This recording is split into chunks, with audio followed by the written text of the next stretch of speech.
وہ بتاتی ہیں کہ یہاں پر اس گھر میں اتنے بچے ہیں جو کہ اسکول نہیں جا پاتے، کیونکہ لوگ باہر سے جو آ رہے ہوتے ہیں ان کو اسکول کا تو نہیں پتہ ہوتا. ٹھیک ہے. وہ پھر آتے ہیں، اب جسٹ بچے کا اس کی ایج 5 سال اس کی ایج ہوتی ہے، اور اس کا بے فارم یا برتھ سرٹیفکیٹ، کچھ بچے ایسے ہوتے ہیں جن کا وہ بھی نہیں بنا ہوتا، صحیح ہے. تو اس کے فادر کی جو آئی ڈی کارڈ ہوتی ہے اس کی فوٹو کاپی پہ ہم بچے کو ایڈمیشن دیتے ہیں. ٹھیک ہے.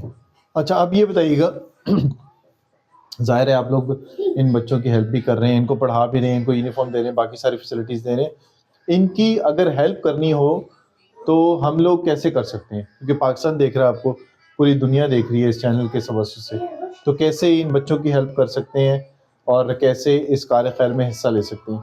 انہیں بس یہی اس جے جے ٹی کو سپورٹ کرنا چاہیے کہ وہ مزید اسکول کیمپس اور بنائے، اور بچے جو ہے نا وہ، کیونکہ اگر ہم کسی بچے کو کوئی پیسے دے کے ہیلپ کرتے ہیں تو وہ اس کی ایک دن اس کی ہیلپ نہیں ہوگی، بلکہ اس کو اور ہی زیادہ ہم غلط ہی کریں گے. لیکن بچے کو ایجوکیشن دے کے جے جے ٹی کی سپورٹ کریں،